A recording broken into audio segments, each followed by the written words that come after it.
இது மாய பூமி, அழகிய விவசாய பூமி, உயிர் வளர்த்திடும் நேய பூமி, உயிர் வளர்த்திடும் தூய பூமி, அழகிய விவசாய பூமி, தாய்மடி என தாங்கும் பூமி, குளிரும் பூமி, அழகிய விவசாய பூமி, காவல் தெய்வம் நம்ம பூமி, இது அழகிய விவசாய பூமி.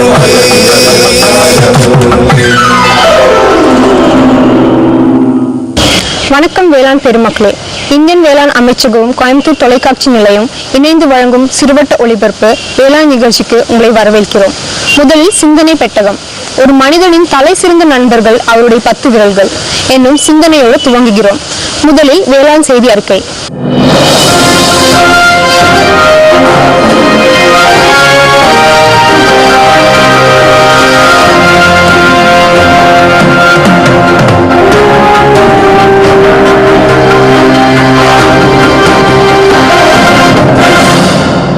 வணக்கம் வேளாண்மை பெருமக்களே, இது இந்திய வேளாண் அமைச்சகம் தயாரித்து வழங்கும் சிறுவட்ட ஒளிபரப்பு வேளாண் செய்தி அறிக்கை. ஏராளமான வேளாண் தகவல்கள், நிகழ்வுகள், செய்திகள் இவற்றுடன் நான் சங்கவி. முதலில் தலைப்புச் செய்திகள். ஈரோடு மாவட்ட வேளாண் அறிவியல் மையம் சாதனைகளின் மையம் என முனைவர் பே. அழகேசன் தகவல்.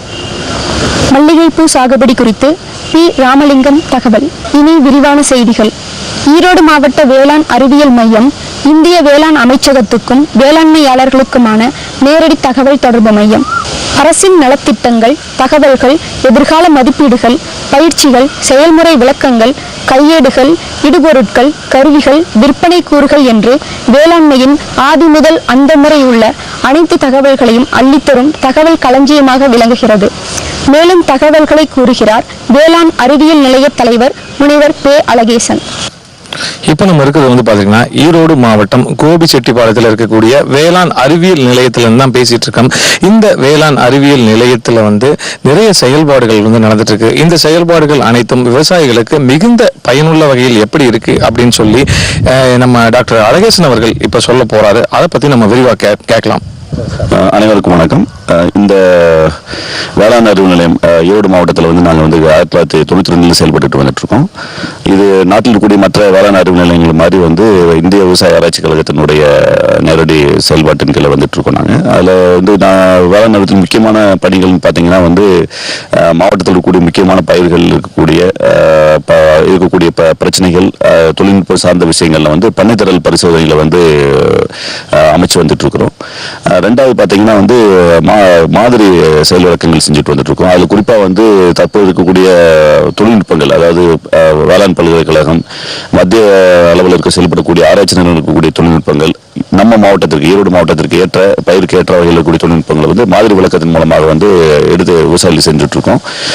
அடுத்து பார்த்தீங்கன்னா இந்த கால அளவில் நம்ம செய்யக்கூடிய அனுபவங்களை கேட்டீங்கன்னா துறை சார்ந்த, அதாவது வேளாண்மை துறையிலிருந்து பட்டு வளர்ச்சித்துறை, கால்நடைத்துறை, அனைத்து துறைகளுக்கு வேளாண் இருக்கக்கூடிய தொழில்நுட்பங்களை பயிற்சி மூலமாக கொடுத்துட்டு இருக்கோம். அதோடு இல்லாமல் என்னன்னு கேட்டீங்கன்னா வெறும் முக்கியமாக என்னன்னு கேட்டீங்கன்னா நம்ம வேளாண் நிறுவனத்தில் மாதம் என்ன கேட்டீங்கன்னா தொடர்ச்சியாக தொழில்நுட்ப சார்ந்த பயிற்சிகளை நாங்கள் ஏற்பாடு பண்ணிட்டு வந்துட்டு இருக்கோம். குறைந்தது 4-5 ப்ரோக்ராம் பயிற்சி முகாம்களை ஏற்பாடு பண்ணிட்டு இருக்கோம். அதில் முக்கியமாக பார்த்தீங்கன்னா விவசாயிகள் அதிகமாக இதில் ஈடுபாடு, அது தேவை அடிப்படையில் பயிற்சி முகாம் ஏற்பாடு பண்ணுறோம். அந்த அடிப்படையில் கடந்த 1-1.5 ஆண்டுகளாக பார்த்தீங்கன்னா தேனி வளர்ப்பு, இப்போ உங்களுக்கு தெரியும், இப்போ எல்லாமே இயற்கை சார்ந்த வேளாண்மையில் ஆர்வமாக இருக்கிறதுனால அந்த தேனி வளர்ப்பு ரொம்ப அடிப்படையான ஒரு முக்கியமான விஷயமா இருக்கிறதுனால தேனி வளர்ப்பு சார்ந்த தொழில்நுட்பங்கள் இப்போ விரும்பி கேட்கறதுனால அதை கம்பல்சரியா ஒரு ப்ரோக்ராமா வச்சிருக்கிறோம். அதுக்கடுத்து பார்த்தீங்கன்னா இப்போ வருமானம் ஈட்டணும், கூடுதல் வருமானம் ஈட்டணும் அப்படிங்கிறது எல்லாத்தோடய இருக்கு. விவசாயம் சார்ந்த உபதொழிலோட செய்யணும்னு ஆசைப்படுறாங்க. அந்த அடிப்படையில் பார்த்தீங்கன்னா பயிற்சியில் தொழில்நுட்ப பயிற்சியாக என்ன பண்றோம்னு கேட்டீங்கன்னா காளான் வளர்ப்பு இப்போ தொடர்ச்சியாக ரெகுலர் மையத்தில் பண்ணிட்டு இருக்கோம். மாதம் ஒரு முறை 1-2 நாட்கள் தொடர்ச்சியாக பண்றோம். இது பயிற்சி என்னன்னு கேட்டீங்கன்னா அதோட தொழில்நுட்பத்தை சொல்லாம அது எவ்வாறு செய்யுங்கிற ஒரு செயல் விளக்கத்தோட நம்ம மையத்தில் வச்சிருக்கிறோம். அதாவது எப்படின்னு கேட்டீங்கன்னா நம்ம இப்ப காளான் வித்து தயாரிக்கிறது எப்படி அப்படிங்கிறதுனா காளான் வித்து தயாரிக்கிற மையத்தை நம்ம வேளாண் ஏற்பாடு பண்ணிட்டு இருக்கோம். இதுல ஒரு பயன் என்னன்னு கேட்டீங்கன்னா வித்து தேவைப்பட்டுச்சுன்னா அந்த காளான் வித்தை நம்ம பயிற்சிக்கு அப்புறம் வந்து வேளாண் அறிவியல் எடுத்துட்டு போகலாம்.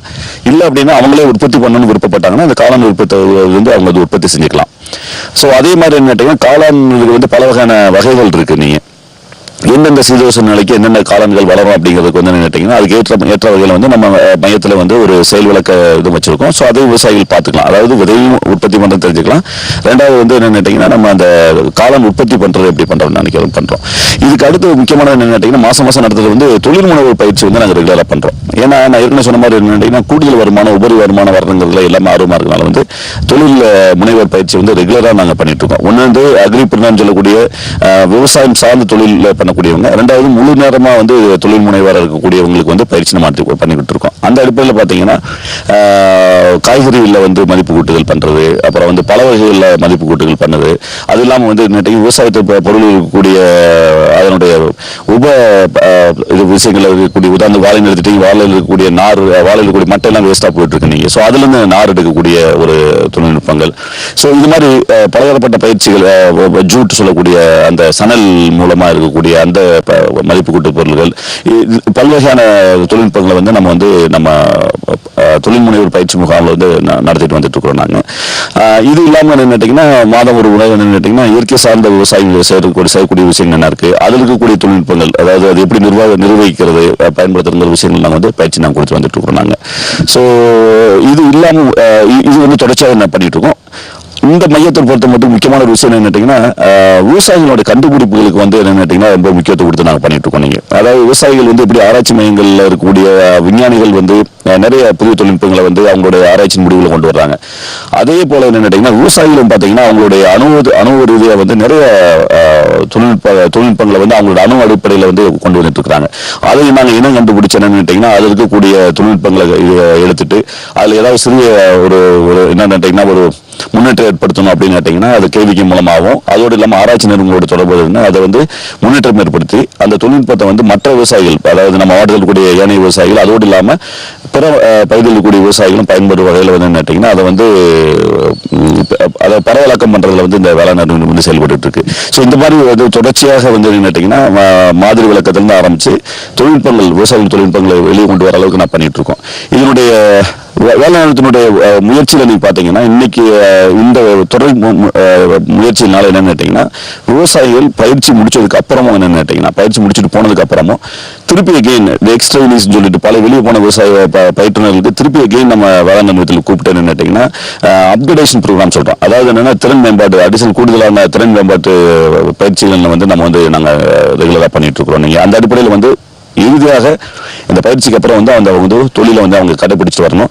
அந்த தொழில் கடைபிடிக்கிற மூலமா வந்து கேட்டீங்கன்னா அவங்களுடைய பண்ணை சார்ந்த விஷயத்திலும் சரி, அவங்களுடைய தொழில் சார்ந்த விஷயத்திலும் சரி கூடுதல் வருமானம் ஈட்டணும் அப்படிங்கிறத எங்கள் வேளாண் நிறுவனத்தினுடைய அடிப்படையான பணி. ஸோ அதுக்கு வந்து கேட்டீங்கன்னா வந்து விவசாயிகள் கண்டிப்பாக வந்து இதுவரை பயன்பெற்ற விவசாயிகள் வந்து அதை மேலும் நல்ல சிறப்பாக செய்யணும். அதே மாதிரி புதுசாக இதை நிகழ்ச்சி பார்க்கக்கூடிய விவசாயிகள் வந்து கேட்டீங்கன்னா இந்த நான் சொன்ன தகவல்கள் இது இல்லாமல் வந்து கேட்டீங்கன்னா நம்ம தூர்தர்ஷன் மூலமாகவும் செய்தித்தாள்கள் மூலமாகவும் நம்ம வேளாண் நிறுவனத்தினுடைய பயிற்சிகள் சம்பந்தப்பட்டது வந்து நாங்கள் வந்து வெளியீடு பண்ணிட்டு இருக்கோம். அதை பார்த்து விவசாயிகள் வேளாண் நிறுவனத்துக்கு நீங்க கோபிச்செட்டிப்பாளையத்துக்கு வந்து அந்த பயிற்சியில நீங்க வந்து பயன்பெற்று வாழ்க்கையில் முன்னேறணும் அப்படின்னு கேட்டுட்டு இருக்கிறேன். என்னுடைய பேர் வந்து முனைவர் பி. அழகேசன். நான் வந்து என்னுடைய வேளாண் நிறுவனத்தினுடைய தலைவராக செயல்பட்டு இருக்கேன். என்னுடைய தொலைபேசி எண் வந்து 9443897654. இது என்னுடைய திருப்பி என்ன சொல்றேன் 9443897654 என்னுடைய தொலைபேசி. என்னுடைய அலுவலகத்தினுடைய தொலைபேசி வேணும்னா 00428522653. ஒரு சிறு இடைவேளைக்கு பிறகு வேளாண் செய்திகள் தொடரும். சரிங்க. இவ்வளவு நேரம் சிரிச்சு யார்கிட்ட பேசிட்டு இருந்தீங்க? விவசாயிகள் கால் சென்டர் நிபுணர்கிட்ட பயிர்கள் பத்தி யோசனை கேட்டுட்டு இருந்தேன். காலையில சரி, மதியானம் கூடவா? விவசாயிகள் கால் சென்டர் காலையில 6 மணில இருந்து ராத்திரி 10 மணி வரை திறந்திருக்கும். ஞாயிற்றுக்கிழமை கூடவா? ஆமா, வருஷத்துல 365 நாளும் திறந்திருக்கும். விவசாயம் சம்பந்தப்பட்ட பிரச்சனைகளுக்கு தங்கள் மொழியில் உடனே தீர்வு பெற இந்தியாவில் எங்கிருந்தும் எந்த போன் மூலமும் தேசிய ஹெல்ப்லைன் நம்பர் 1800-180-1551 தொடர்பு கொள்ளவும். வேளாண் செய்திகள் தொடர்கிறது. நாமக்கல் மாவட்டம் பாறைகளும் மலைகளும் சூழ்ந்த பிரதேசம். மலைகளுக்கு மட்டுமல்ல, மல்லிகை பூக்களுக்கும் இந்த உலகில் இடம் உண்டு. நாமக்கல் மாவட்டம் எருமைப்படி வழி வடவத்தூர் எதுமலையான் கோவில் அருகிலுள்ள வேளாண்மையாளர் பி ராமலிங்கம் தோட்டத்தில் பூத்திருக்கும் மல்லிகை பூக்களின் வாசனையில், அழகில், வனப்பில், கம்பீரத்தில், சாகுபடி சாதனையில் நாமும் பங்கேற்கலாம். மல்லிகை பூ சாகுபடி குறித்த தெளிவான கருத்தினை பெறலாம். நாமக்கல் மாவட்டம் அப்படிங்கிறது வந்து பாத்தீங்கன்னா வறட்சி மிகுந்த ஒரு மாவட்டம் அப்படின்னு சொல்லி எல்லாருக்குமே தெரிஞ்ச ஒன்று. அது மட்டும் இல்லாம இப்ப நம்ம குறிப்பா நின்று பேசிட்டு இருக்கிறது வடவத்தூர் அப்படிங்கிற ஒரு கிராமத்துல. இந்த ஒரு கிராமத்துல வந்து பாத்தீங்கன்னா மழை நீர், அதாவது மழையினுடைய வரத்து மிக மிக குறைவாக இருக்கக்கூடிய பகுதி அப்படின்னு சொல்லலாம். எப்படி அப்படின்னு பாத்தீங்கன்னா நாமக்கல்ல வந்து ஒரு 800 மில்லிமீட்டர் மழை வருது அப்படின்னா இந்த ஒரு பகுதியில 400 மில்லிமீட்டருக்கும் குறைவாகத்தான் மழை வரக்கூடிய ஒரு பகுதி அப்படின்லாம் வந்து கணக்கீடு சொல்லியிருக்காங்க. ஆனால் இந்த பகுதியில் இருக்கக்கூடிய விவசாயிகள் அவங்களுடைய வருமானத்தை பெருக்குவதற்காகவும் ஆர்வத்தோடு இங்க வந்து விவசாயம் செஞ்சுட்டு இருக்காங்க அப்படிங்கிறது மிக மிக ஒரு பாராட்டுக்குரிய ஒரு விஷயம், பெருமைக்குரிய ஒரு விஷயம் தான். அப்படிப்பட்ட ஒரு இடத்துல இருந்தா இப்ப நம்ம பேசிட்டு இருக்கோம். ஐயா வணக்கம், சொல்லுங்க உங்களோட பெயர் என்னங்க? என் பேர் பி ராமலிங்கம், வடவத்தூர்காரங்க பேசுறதுக்கும். நான் ஆரம்பத்துல சும்மா இருந்தாங்க, அது கொஞ்சம் தண்ணி வசதியாத்துக்கு சும்மாவே போட்டுருந்தாங்க. வருஷ வருமானம் எனக்கு காட்ட போது ஒரு பைசா பிரயோசனம் ஆகுது. அது சோழத்திட்ட ஒரு இடத்துக்கு போட்டோம்னா வருஷத்துக்கு ஒரு ரூபா தான் இருக்காங்க. அந்த இருக்கிற கூலி கூட கட்டாயம் விலைக்கு கேட்கறது. அப்படி இருக்கும்போது மறுபடியும் பார்த்தா கொஞ்சம் தண்ணி போர் போட்டது. அதை நான் வந்து எப்படியாச்சும் குடும்பத்துக்கு ஜீவனத்துக்கு வழி பார்க்கணுமேட்டு நான் பார்த்தேன். அப்புறமேல எங்களுக்கு நாமக்கல் மாவட்டத்து அங்கே கேவிக்கே நிலையத்திலேருந்து கல்வி விவசாயம் தந்தாங்க. போய் எடுத்து வந்தாங்க. அந்த கல்வி கொடுத்தது மட்டும் இல்லாமல் அவங்க அடிக்கடி அது இப்படி பராமரிப்பு. என்ன கண்ணுன்னு சொல்லுங்க? மல்லிகைப்பூ செடி, மல்லிகைப்பூ நாத்து, மல்லிகை நாற்று கொடுத்தாங்க. அதை நான் வந்து வீட்டுக்கு பக்கத்துல இருக்கிறவங்கள நட்டு வச்சு அது பாங்க பார்த்து அது சொன்ன முறை பிரகாரம் எல்லாமே செஞ்சுட்டு இருந்தாங்க. இப்போ எனக்கு வந்து அப்போ வருஷத்துக்கு 6,000 ரூபா இந்த காட்டில் வருமானம் வந்துச்சுங்க. இப்போ எனக்கு மாதம் 5,000, 6,000, 7,000, 7,000 சொல்லிட்டு 8,000 வரைக்கும் வாங்கியிருக்கிறேங்க. அந்த மாதம் பூ விலை ஏறதுக்கு இறங்குறது அந்த மாதிரி. இப்போ வந்து பார்த்தீங்கன்னா இந்த மல்லிகை அப்படின்னு சொல்லும்போது எத்தனை அடி நீங்க நட? 5 அடி சுற்று வராது ஒரு செடிங்க. 5 அடிக்கு ஒரு செடி, 5 அடிக்கு ஒரு செடிங்க. சரிங்க. இப்போ 5 அடி நடவுறீங்க. நட்டு வச்ச பின்னாடி எத்தனை மாதங்கள் கழிச்சு உங்களுக்கு வந்து ஈல்டு வந்து கொடுக்குறது? 8 மாசத்துக்கு மேலே கொடுக்க ஆரம்பிச்சிருக்குங்க. முதல் வருஷத்துல கொஞ்சம் வருங்க. அப்ப 2 வருஷத்துக்கு பிற்பாடு அதிகம் வரும்னு சொன்னாங்க. அதே மாதிரி 2 வருஷத்துக்கு முதல் வருஷம் முடிஞ்சு 2வது வருஷம் கூட 6,000, 7,000, 5,000 இப்படி பிள்ளைய வச்சிருக்குங்க. அது மாதிரி வருமானம் கிடைக்குதுங்க. சரிங்க. இப்ப வந்து பாத்துட்டீங்கன்னா இப்ப நீங்க எவ்வளவு ஏக்கர் வந்து பயிரிட்டு இருக்கீங்க? 20 சென்ட் தான் இந்த மல்லிகை செடி வச்சிருக்கேன். 20 சென்ட். இப்ப இந்த 20 சென்ட் பயிரிட்டு இருக்கீங்க. எவ்வளவு நாத்து இங்க வச்சிருக்கீங்க? 200 செடி இருக்குது. 200 செடி. இப்ப இந்த 200 செடி இப்ப வந்து ஒரு நல்ல ஈல்டு வருது இல்லைங்களா? ஒரு நாளைக்கு அப்படின்னு சொல்லும் பொழுது எத்தனை கிலோ மல்லிகை பூ பறிப்பீங்க நீங்க?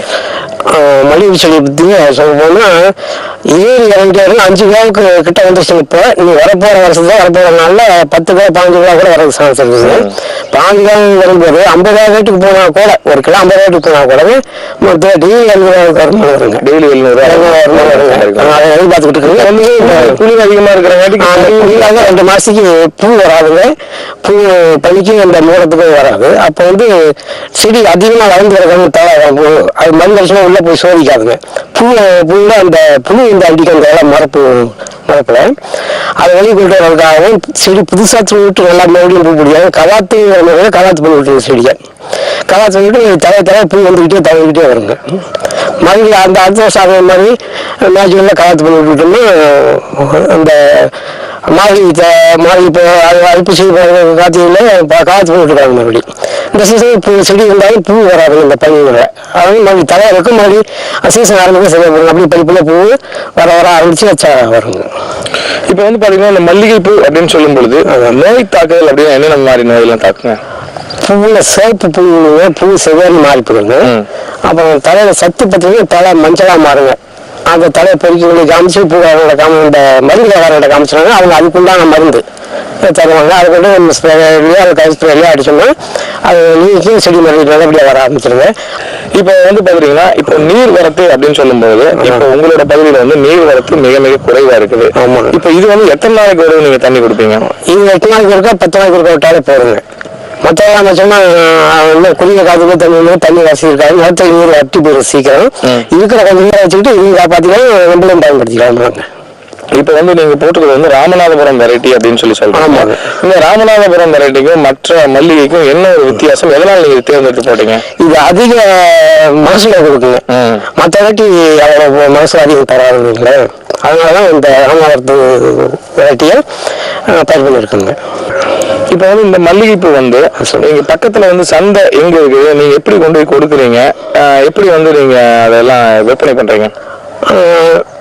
நம்ம ஊருடைய மாவட்ட தலைவரான நாமக்கல்லையும் பஸ் ஸ்டாண்ட்ல இருக்கிறத மலர் மண்டி கடை, அவங்களுக்கு நாங்கள் அனுப்பிச்சிருக்கோம். இந்த பூ வந்து சீடி துரசாமி மலர் மண்டி கடைக்கு வாங்கிட்டு இருக்கோம். அப்படியா? ஆமா. இவ்வாறு பார்த்துட்டீங்கன்னா அப்படின்னா வறட்சி மிகுந்த ஒரு மாவட்டத்துல, வறட்சி அதிகமா இருக்கக்கூடிய ஒரு பகுதியில ரொம்ப அழகா அற்புதமா வந்து விவசாயம் பண்ணிட்டு இருக்கிறாங்க. இவங்க வந்து அவங்களுடைய வாழ்வினுடைய ஆதாரத்தை பெருக்குவதற்காக இந்த விவசாயம் செய்வது மட்டும் இல்லாமல் நம் நாட்டினுடைய வளத்தை பெறுவதற்காகவும் இந்த விவசாயத்தை வந்து ரொம்ப அழகா பண்ணிட்டு இருக்காங்க.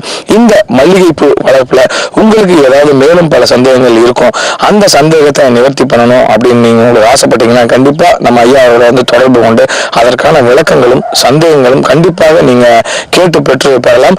என்னுடைய விலாசம் டி. ராமலிங்கம், வடவத்தூர், எரிப்பட்டி விழா, நாமக்கல் மாவட்டம். எனது செல் நம்பர் 97 86 20 52 95. மீண்டும் தலைப்புச் செய்திகள். ஈரோடு மாவட்டம் வேளாண் அறிவியல் மையம் சாதனைகளை மையம் என முனைவர் பே. அழகேசன் தகவல். மல்லிகைப்பூ சாகுபடி குறித்து பி. ராமலிங்கம் தகவல்.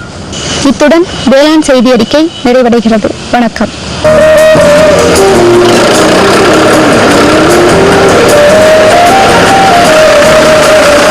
கருப்பா விதை வாங்கின, பூச்சி மருந்து வாங்கின, இப்ப உரம் வாங்கியிருக்க, இவ்வளவுத்துக்கும் பணம் எங்க இருந்துப்பா வருது? முருகா, இப்ப நான் பணத்தை பத்திக்க கவலையே படுறதில்லை.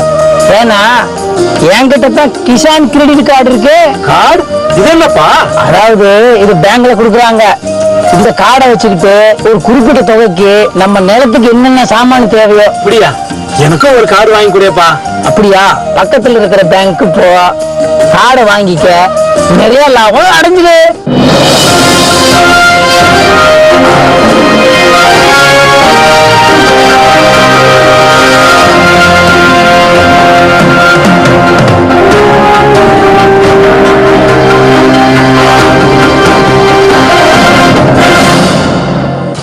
பட்டுப்புழு வளர்ப்பை பத்தி இப்ப நம்ம நிறைய கேள்விப்பட்டிருக்கோம். இப்போ நம்ம வந்து அவினாசிக்கு பக்கத்துல கானூர் புதூர் அப்படிங்கிற ஒரு கிராமத்துல இருந்து பேசிட்டு இருக்கோம். இங்க என்ன ஒரு பட்டுப்புழு வளர்ப்புல ஒரு வித்தியாசம் அப்படின்னு பாத்தீங்கன்னா, நெட்ரிகா அப்படிங்கிற இந்த ஒரு முறைப்படி, அதாவது ஒரு நெட்டு போட்டு அதுல வந்து பட்டுப்புழு வளர்க்குறாங்க. அது எப்படின்னு சொல்லி நம்ம KP பொன்னுச்சாமி இருக்காரு, அவர்கிட்டயே பேசுவோம். நீங்க சொல்லுங்க, எத்தனை வருஷமா வந்து இந்த பட்டுப்புழு வளர்ப்புல நீங்க இருக்கீங்க? பட்டுப்புழு வந்து 30 வருஷமா வளர்த்துட்டு இருக்காங்க. 30 வருஷமா விட்டு விட்டு வளர்த்தல, தொடர்ச்சியா வளர்த்தல, சமயத்தை பொறுத்தளவு வளர்த்துட்டு இருக்காங்க. சரிங்க. இப்ப வந்து இந்த நெட்ரிகா அப்படிங்கிற ஒரு முறையை பத்தி கொஞ்சம் சொல்லுங்க. இன்னும் வந்து அந்த தட்டி இருக்குங்க, அந்த தட்டியில வந்து சந்திரியான்னு சொல்லி பேருங்க. அந்த சந்திரியான் வந்து இது சாம்பிள் வந்து பழம் பூச்சிட்டு பொறிக்க ஒவ்வொன்றா கூட விளையாடுங்க. விட்ட பின்னாடி வந்து மூத்திரம் படாமல் சாட்சி வைக்கணும். சாட்சி வச்சு கூடு கட்டும் போது கூடு கட்டி மச்சம் பிரிக்கணும். அது அப்படி இல்லைங்க. இது வந்து சாம்பிள் வந்ததுன்னா நெற்றிக்கா பூரா நம்ம செட்டில் பூராமே பரப்பிட்டோம்னா அதே மேலே ஏறி அதே கூடு கட்டிட்டு எந்த இடத்துல இல்லை. அந்த நெட்டில் அதுவா மேலே ஏறி அதுவே கூடு கட்டி. ஆமாம். காரணம் பண்ணிக்கிட்டு அன்னைக்கெல்லாம் வந்து ஆள் பிரச்சனை இல்லை. சாம்பிள் வந்து எல்லாருமே பெருக்கி விட்டுக்கலாம். ஆனால் வந்து இப்போ ஆள் பிரச்சனை முடியும். நாங்கள் வீட்டில் ஒரு 2 பேர் இருக்கிறோம். நாங்கள் 2 பேரும் இந்த செட்டை வளர்த்துட்டு இருக்கிறோம்.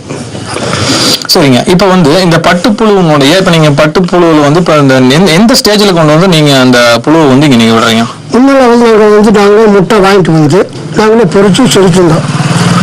சில காலத்தில் தவிக்கும் போதுன்னா இந்த இளம்பு கொஞ்சம் கவனமாக வளர்த்தணும். அப்படி கவனமாக வளர்த்தும்போது வந்து கிளைமேட்டு வெப்பம் கம்மியாக இருக்குது, எச்சா இருக்குது, இதெல்லாம் வந்து சீதோஷம் கரெக்டாக கிடைக்கிறதில்ல. அப்போ வந்து பூச்சி அதாவது சிறுசு வாய்ப்பு இருக்குது. ஆனால் இது வந்து இப்போ தனியார் நிறைய வந்து அரசு வந்து ஒதுக்கியிருக்காங்க. அவங்க வந்து ஜாக் சென்டர் வச்சுருக்காங்க. அந்த ஜாக்கில் வந்து அவங்க முட்டை வாங்கிட்டு வந்து எல்லா விவசாயிகளுக்குமே வளர்த்தி அவங்க 2ஆம் காய்ச்சல் முடிஞ்சு நம்மளுக்கு கொடுக்குறாங்க. ஒரு 7 நாள் கழிச்சு நமக்கு கொடுக்குறாங்க. அப்போ 7 நாள் பின்னாடியே நாம் வந்து இங்கே போடுறோம். இதனால் வந்து நமக்கு ஒரு 10 நாள் தான் நம்மளுக்கு பூச்சி வளர்த்துறோம். பாருங்க கற்று சாம்பல் வந்து நம்ம நெற்றிக்கால வச்சோம்னா பூச்சி கட்டிக்கும். இப்ப வந்து பாத்தீங்கன்னா இந்த கூடு வந்து இப்ப நீங்க வந்து 2வது ஸ்டேஜ்ல வந்து நீங்க வந்து அந்த பட்டுப்புழு விடுன்னு சொல்றீங்க. அதுல இருந்து எத்தனை நாள் கழிச்சு நீங்க வந்து அந்த ஈல்டு அதாவது பட்டு நூலா எடுக்கக்கூடிய ஒரு தரம் வரும்? வந்து 15 நாள் ஆகிக்கும். 15 நாள் நம்ம தூவம் போடுறோம். 15 நாள் 4 நாள் நம்ம நெற்றிக்காய் வச்சிட்டோம்னா 4 நாள் கூடு கட்டிக்கும். அப்புறம் 4 நாள் கொஞ்சம் சுத்தம் பண்ணி நம்ம மார்க்கெட் கொண்டு போகிறோம் பண்ணிடுவீங்க. அப்ப வந்து நீங்க கீழே போடுற அந்த மல்பெரி இலையை வந்து அது சாப்பிட்டு அது வந்து பெருசாகி அதுவே கூடு கட்டி 15 நாள்ல விழுந்துரும். 15 நாள்ல விழுந்ததுக்கு அப்புறம் வந்து உங்களுக்கு எவ்வளவு கிலோ வந்து சுமாரா கிடைக்கும்? சுமாரா வந்து முன்னால வந்து ஒரு 60 கிலோ 70 கிலோ வந்துட்டு இருந்தது. இந்த ரசாயன உரம் போட்டு எல்லாம் போட்டு போது இப்ப ரசாயன நடவு 1.5 வருஷம் ஆச்சு. இது வரைக்கும் எந்த உரமே போடல. அப்போ என்னாச்சு, உரம் பற்றாக்குறையாகும் போது போன ட்ரிப்பு இந்த 2-3 ட்ரிப் 50 ரூபா 60 ரூபா கம்மியாயிடுச்சு. 50 ரூபா 60 ரூபா மாசம் வருது. அப்போ ரசாயன உரம் போடுறதில்ல, இயற்கை உரம் போடுறதுக்கு முடியதில்லை. அப்போ பார்க்கும்போது இந்த ஹோமிகேஷன் சொல்லி போட்டு கரிம பொருள், கரிம ஊட்டச்சத்துன்னு சொல்லி போட்டு ஒன்று இருக்குங்க. அதெல்லாம் நம்ம ஸ்ப்ரே பண்ணி ஏதாட்டு நம்ம சொட்டு நீரில் ஃபீல்டு பேர் சொட்டு நீர் சொட்டு நீர்லாம் வெட்டி போட்டேன். அது போன ட்ரிப் வந்து 125 முட்டை வச்சு 125 ரூபா வந்துச்சு. அதையே பயன்படுத்தி இப்போ நான் சொட்டு நீர் விடாமல் ஸ்ப்ரே பண்ணேன். ஒரு 10 நாளைக்கு ஒரு இலைக்கு மட்டும் ஸ்ப்ரே பண்ணும்போது ஒரு டேங்க் வந்து 300 மில்லி, அப்புறம் 3 ட்ரிப்பு ஸ்ப்ரே பண்ணேன். ஸ்ப்ரே பண்ணி இப்போ 100 முட்டை வச்சுருக்கேன். 100 கிலோ தாராளமாக வரும். ஆமா அப்படிங்களா? சரிங்க. ஒரு முட்டைக்கு வந்து 1 கிலோ வரும் அப்படின்னு சொல்றீங்க. ஒரு முட்டையில எத்தனை புழு வரும்? அதாவது ஒரு பூச்சி வைக்கிறது வந்து ஒரு முட்டைமாங்க. அந்த ஒரு முட்டை, அந்த ஒரு முட்டையில வந்து 400 புழு பொறிக்கக்கூடிய முட்டைகள் அது இருக்குங்க. அது விட்டு விட்டு விட்டு வெள்ளை சிறுசா வைக்கும். அது வந்து 400 முட்டை வந்து 400 பூச்சி ஆகும். 400 புழு ஆகும். அப்ப நீங்க வந்து 125 முட்டை வச்சீங்கன்னா 125 கிலோ வரும் அப்படின்னு சொல்றீங்க. 1 கிலோ இன்னைக்கு மார்க்கெட் மதிப்பு என்ன விலைக்கு போகுதுங்க? 1 கிலோ வந்து இப்போ 350 360 வரைக்கும் போயிட்டு 350 ரூபா வரைக்கும் போகுது. இதை வந்து நீங்க பட்டுப்புழு விற்பனை மையத்துல கொண்டு போய் நீங்க கொடுப்பீங்களா? ஆமா, கோயம்புத்தூர் பட்டு பெங்களூர்ல ராமநாதருக்கு கொண்டு போவோம். அங்கேயும் கொண்டு போறீங்க. இப்ப நீங்க சொன்ன இந்த வருமானம் வந்து 125 கிலோ வருமானம் வந்து உங்களுக்கு எத்தனை நாள்ல கிடைக்குது? எங்களுக்கு வந்து 21 நாள் 20 நாள் தான். அதாவது பூச்சி வளர்ப்பு வந்து 14 நாள். இந்த கூடு கட்டுறதுக்கு நம்ம 4 நாள் வெயிட் பண்றோங்க. அதுக்கு பின்னாடி 5ஆவது நாள் கொண்டு வரோம் மார்க்கெட்டுக்கு.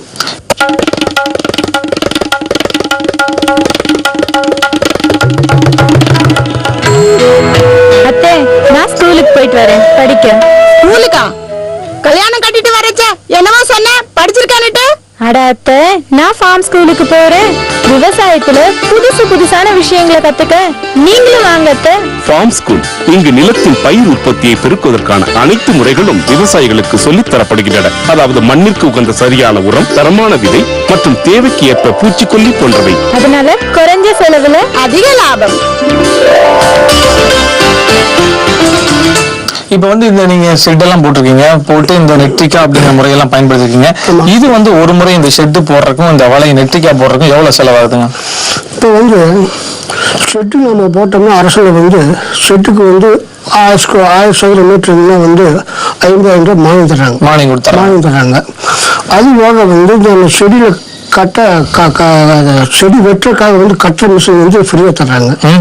அப்புறம் ரூம் கிளீன் பண்றதுக்கு வந்து இந்த பம்பு மோட்டார் இந்த ஹைஸ்பீட் பம்பு வந்து ஸ்ப்ரே பண்ற மாதிரி அந்த கழுவுற மாதிரி அதுவும் ஃப்ரீயா தர்றாங்க. அது போக வந்து இந்த நெற்றிக்காய் நமக்கு அரசு வந்து இலவசமா தர்றாங்க. முடிஞ்சளவுக்கு அரசு நிறைய உதவி செய்யறாங்க. முன்னெல்லாம் வந்து பூச்சி வளர்க்கும் போது நிறைய பூச்சி பூச்சி நோய்கள்லாம் வருங்க. இப்ப வந்து இந்த இது வந்து வெண்பட்டுங்க. அதாவது உலகத்திலேயே சிறந்த நோய் வந்து வெண்பட்டு அந்த பட்டு தான் வந்து நம்மளுக்கு நல்ல விலையும் கிடைக்கும். இப்ப விவசாயம் வந்து விரும்பி இதை எடுக்கிறாங்க. முன்னெல்லாம் வந்து மஞ்சள் கூடு இருப்பாங்க. இப்ப மஞ்சள் கூடு வந்து அறவே நின்று வச்சுங்க. இப்ப வெண்பட்டு தான் அதிகமா ஓடிட்டு இருக்கு. இப்போ இதுல வந்து வெண்பட்டு இல்லாம இன்னும் நிறைய வெரைட்டி இருக்குங்களா? இல்லைங்க, வந்து மஞ்சள் அண்ட் வெண்பட்டு இந்த ரெண்டும் என்னோட இதுல இருக்குங்க. இப்போ நீங்க சொன்னீங்க, அதாவது அரசாங்கம் வந்து இந்த ஷெட் போடுறதுக்கு 50,000 ரூபாய் மானியம் எல்லாம் கொடுக்குறாங்க அப்படின்னு சொல்றாங்க. இதை வந்து மேலும் உங்களை மாதிரி விவசாயிகளை ஊக்குவிக்கப்படுத்துறது இந்த மாதிரி ஏதாவது பயிற்சி வகுப்புகள் ஏதாவது இருக்கா? பயிற்சி வகுப்பு அங்கே ஒவ்வொரு தாலுக்காவுக்கு ஒவ்வொரு பிற்காவுக்கு ஒவ்வொரு ஆபீசர் போட்டிருக்காங்க.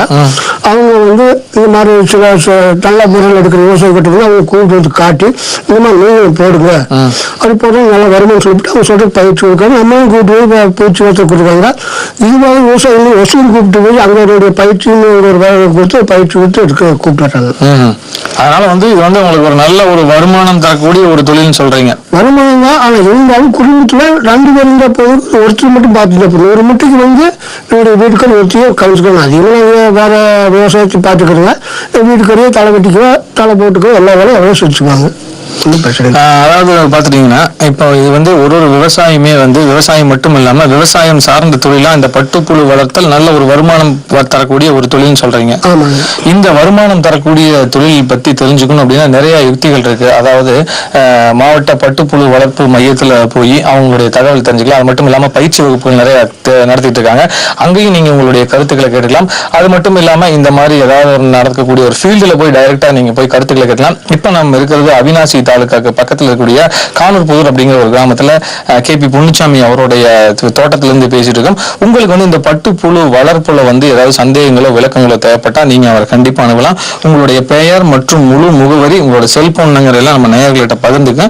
அவங்க வந்து இதுல ஏதாவது விளக்கம்னா உங்களை கண்டிப்பா கேட்டு தெரிஞ்சுக்குவாங்க.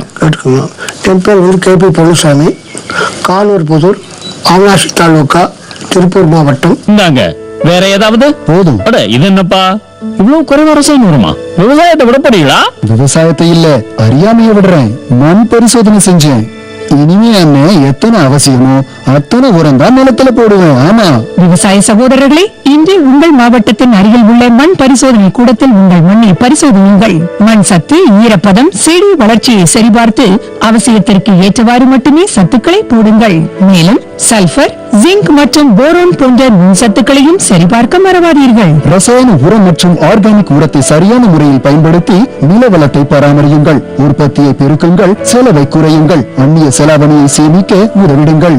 கூடவே மெதுவான வேகத்தில் நைட்ரஜனை அளிக்கும் உரங்கள், அதாவது வேம்பு தடவிய யூரியா போன்றவற்றை பயன்படுத்துங்கள். யூரியாவை இலைகளின் மேல் தெளியுங்கள். ஆஹா, நீ நெசமாவே புத்திசாலி ஆயிட்டப்பா. மேலும் விவரங்களுக்கு தொடர்பு கொள்ளவும் மாவட்ட வேளாண் அதிகாரி அல்லது விவசாயி கால் சென்டரை. ஒரு மனிதனின் தலை சிறந்த நண்பர்கள் அவருடைய 10 விரல்கள் என்னும் சிந்தனையோடு விடைபெறுகிறோம்.